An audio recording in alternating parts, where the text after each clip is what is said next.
مثل ما بتصدرنا أمريكا وأوروبا إرهاب، نحن بنبيع المخدرات.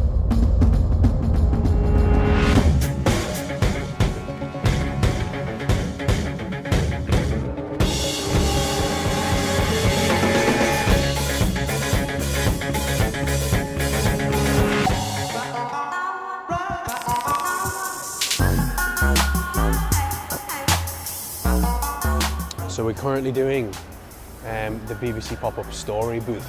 Basically set up a camera in random locations about town and we ask people what stories they want us to do. Yeah, don't worry. Say whatever you want to say.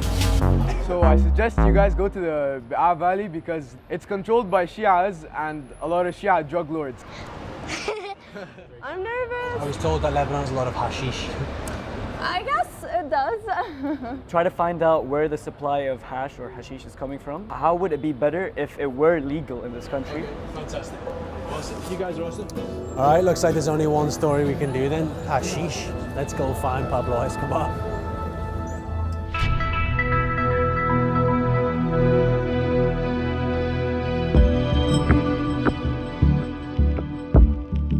Cannabis has been in Lebanon for centuries, but I quickly found that most people weren't keen to talk about it openly on camera. Punishments just for smoking can be harsh here, so people don't want to admit that they do it. Eventually, I found someone who'd written extensively about hash in Lebanon, and he agreed to talk, as long as we didn't show his face. Tell me what I need to know about hashish in Lebanon. Everybody smokes hash. It's so common now, across all classes of people, all regions. What is the law? If it's not your first offense, it could be anywhere from 6 months up to a year. If you're a dealer, it becomes between 3 and 5 years. Everyone knows someone who was caught when sometimes you need to get a urine test for the judge. Some people actually charge for their urine because they're one of the few that actually don't smoke. Really?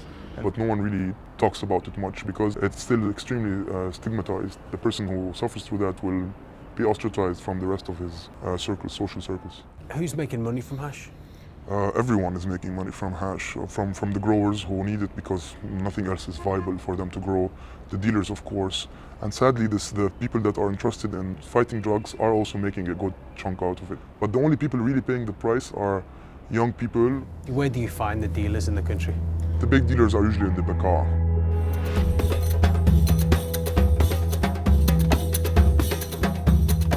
I wanted to speak to one of these growers myself, to ask how they could possibly justify a trade which is illegal and I'd heard violent. So we headed to the Bekaa Valley. During Lebanon's civil war, cannabis cultivation flourished here, and I'd heard the war in Syria was causing something similar to happen now. So we're just arriving into the Bekaa Valley. This place is pretty much the most dangerous and lawless part of the country. It's very close to Syria. In the very recent past, this place has saw ISIS infiltrations, kidnappings, bombings, and a host of not very nice things. But it's famous for something very different to all of that, and that is having absolutely massive Lebanese hashish farms. We've arranged to speak to a Lebanese drug lord, but it's going to be interesting. Let's hope it ends well.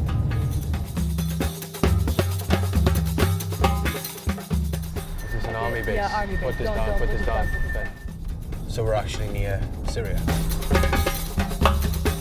Yeah, Syria is actually right this way. If an infiltration happens, it's going to happen through here. So there's a lot of checkpoints here to also make sure nobody's going towards Beirut, because most of the suicide bombings that happened in Beirut, everybody came through the Bekaa Valley.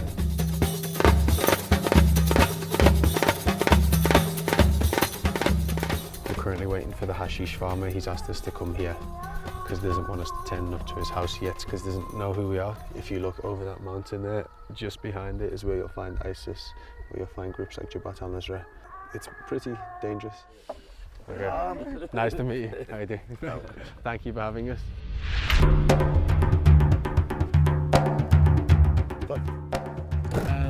Yeah, I feel nice, you know. Yeah. Nice with the knowledge that there's a couple of grenades in the back of the car. Oops, sorry. Oh, there's another one. There we go. Okay. There we go. He's just handed me a... Is this an AK-47? No, the gun. It's coming back out. It's just passed the gun around. Does everyone know who you are? That you're the kind of kingpin here? So if we tell someone we're with you, we're safe? There we go. That's when you can tell someone is a bit of a drug kingpin. This house is about 10 times bigger than everyone else's in the area. It's actually like an episode of Narcos, really, it is. It's all fun and games, but if you piss this guy off, it's game over. Do you have kids? عندي شي 17. 17 kids. حول مبينين. It's a lot of loving going on. إذا تروح تمشي على الروش بتلاقي أولاد بيشبهوا. How you do? You got a golden pistol. Shit, I'm just being handed guns like nobody's business. I don't know. Is it loaded right now? إيه مليان عوس. Oh my god, he's just pulling out a machine gun and a bazooka. بعد في خير الله. Is that a bazooka? كده قاذف RPG. Who the hell is this guy? What do you use the bazooka for? ضد داعش ضد ال. Oh really? You've used this against ISIS? هاي كله سلاح ضد داعش. Ali told us that recently, the so-called Islamic State infiltrated a nearby village. He says as soon as he heard about it, he jumped in a truck and picked up weapons with some other hashish farmers. This is hard to verify, but according to Ali, they won and fought them off. Why do you have so many weapons? Do you have to defend yourself quite a lot? بس ساعات بتقرب الدولة بس ما بتصير صار لها سنة مش صاير. Because they're distracted with ISIS, they're distracted with kind of the threat of Syria. لقابل سوري ما حدا بيطلع له. كده هيك أو هيك. Have you actually fired this? Have you like walked like? ايه بعوز. شعارنا العشاير اقتناء السلاح قبل لقمة الأرض. Is this where the magic happens? هاي غرفتي. Why did you choose black and red? بحب هاي الألوان. You got good taste. Is it the hash money that bought this house basically? لولا الحشيشة ما في بيوت. نقعد بخيمة. هاي الحشيشة. This is the farm. Can you just give me a tour? Okay, here we go.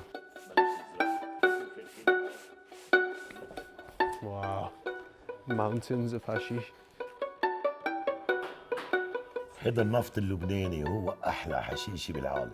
I mean, hash is illegal in Lebanon. How can you be so open about it? السياسيين اللي عندنا مش شرعية. كل جيان مغتصبين السلطة اغتصاب. هن مش شرعيين، احنا الجماعة الشرعية. It's just hash everywhere. I mean, I'm soaked in hashish. How much hashish do you make? يعني بيطلع عنا سنوية بالمليون مليون ونص دولار. كان ما ينزرع هالكميات هاي. بالأزمة السورية تشجعت كل الناس صارت تزرع. Who's buying this hashish? مثل ما بتصدرنا أمريكا وأوروبا إرهاب، نحن بنبيعوا مخدرات. I mean, how do you get hashish from here to Europe? كل الدولة اسمها أسرى. جماعة السلطة 90% منهم بيرتشوا. It's difficult to verify Ali's claims about the government, but Lebanon is thought to have big problems with corruption. You remind me a bit of someone like Pablo-Escobar. You're happy to appear on camera, you're saying you're helping the poor. حاضر له على التلفزيون صح. أفلام مش واحد بس ماسك التجارة. كل الناس بتزرع بتتحالف مع بعضها لتدافع عن رزق. So have you actually been convicted by the government of anything in a court? أنا حكمت إعدام. توجهت أنية وناني دورية كبيرة لإله. قتلت منهم 6. بعد ما وصلت رحت قعدت اتعشيت وفلحت. How does that feel to be sentenced to death? عادي روح اسهر. You know, you have a hashish farm, you've killed a lot of people. I mean, do you not deserve to go to jail? لا ما بستحق روح على الحبس. لو الدولة ما عملت لنا شيء بدل ما في داعي نزرع حشيش. I mean, if you ran this country, would you legalize hashish? أو بشرع الحشيش أو ما بأمن بدايل للناس. You seem like a difficult man to kind of pin down, because on the one hand you say you farm this to try and make money for people in the area, but then you also kill people and you are dealing in an illegal trade. So do you think you could have done it another way that wasn't illegal? هلا ما في بطريقة شرعية كيف بدنا نساعدهم، ما في غير زراعة الحشيشة، ولا مرة قتلت كنت مغلط. اللي ما بيغلط معي ما بقتله، بس اللي بيغلط معي بقتله.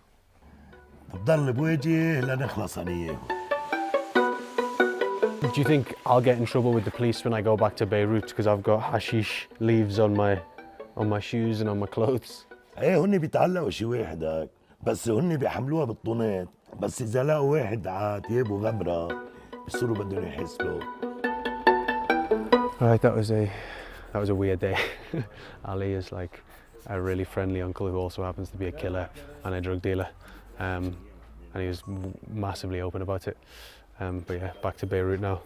Bit concerned because we've all got hashish all over us, and if the police find you, you can get in serious trouble and be put in jail. So yeah, we're gonna have to try and dust ourselves off. They probably got sniff dogs as well. I know, that's what I'm a bit worried about, because this checkpoint's all the way back. Ali escorted us out of his village, as he said it was unsafe to do otherwise. Then we headed back to Beirut. Despite being covered in layers of hashish from Ali's factory, we headed straight to the police office. I wanted to know how Ali could be so open about this without getting in trouble with the authorities. A lot of people I'm speaking to here keep telling me that the police are far too quick to punish the small-time consumers and are way too reluctant to punish the big-time growers in the country. So, to see what the police think of that, I've agreed to speak to the head of drug enforcement here to see whether he agrees. Let's go. Hello. Hello. We're going. Arabic or English? English.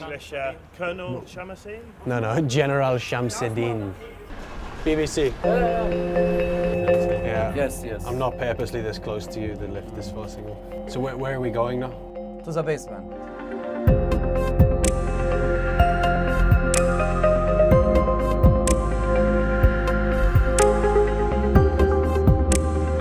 So what are in these things? Hashish. Do you consider hashish as bad as captagon, heroin? The hashish is the most dangerous drugs for the human being. How many people do you arrest each year for hashish? We arrest thousands of people, 100 for drugs dealer, but 1,000 for addict. 2,000, 3,000 during the year. I can put you in jail for 3 years. 3 years if you for smoke smoking? hashish. Yes, all the boxes inside we have drugs. In Bekaa Valley, we have agriculture, big agriculture for thousands square of land for hashish. You know about that? Yeah, I mean, we went to a farm. Oh, okay. To see. You went to farm. Yeah, I mean, okay. that was one of the most amazing things is seeing that there's a hashish farmer. Yes, he was yes. willing to go on camera to talk about the fact he's selling hashish. Is it not illegal to grow here? Not legal, yes, not legal. So how does he get away with growing hashish and talking about it? Since 2012, when the war rise up in Syria, our government hesitate to take decision to send us and destroy the hashish. So you actually can't go and tackle these guys now because of the fact that there is the war in Syria and that resources are elsewhere.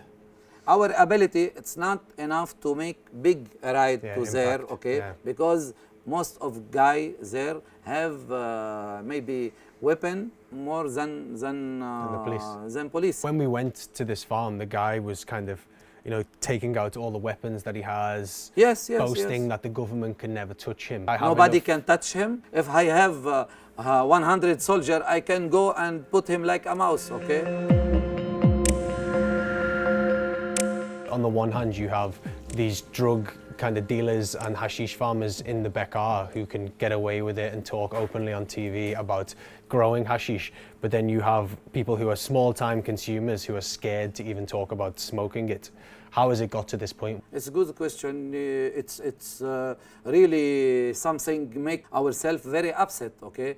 We are interested to put the drugs dealer and to put him in jail for hundreds of years. We deal with the addict and the drugs user like sick people. One argument the farmer would say is that there's nothing else for him to farm apart from hashish. The government hasn't given any support. He's liar. They try to make that legal because here benefit to make the hashish legal. It's war between the good guy and the bad guy. Would it not make society safer in a way, because you wouldn't need to have drug lords, the government could control the hashish farming, you wouldn't need to lock people up? Yes. I cannot expect in some day the hashish it will be legal in Lebanon, okay? It's clear that the war in Syria has had a huge impact on the police's capability of stopping Lebanon's drug lords. But that doesn't mean they've stopped arresting people for smoking hashish.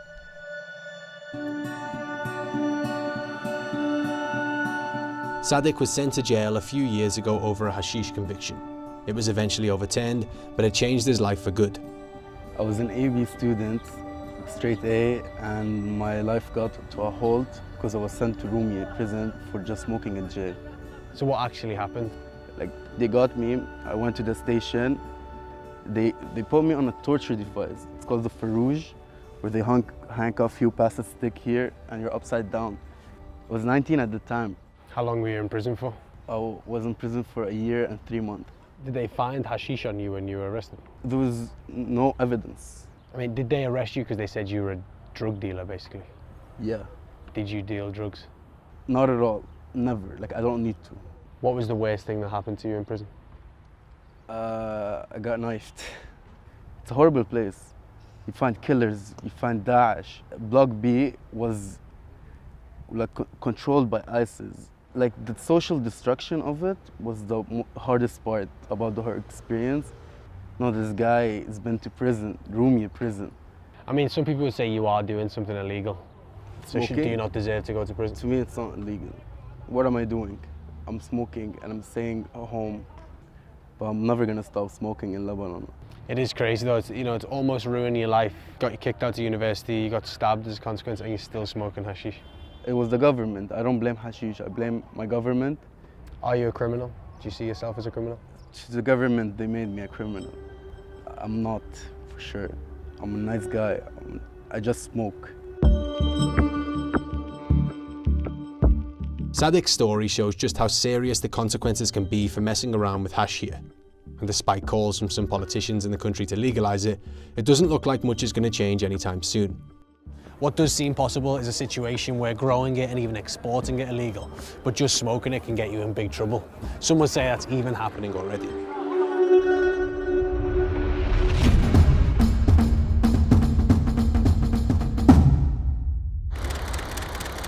What the f do? I just talk about something? Ah, okay.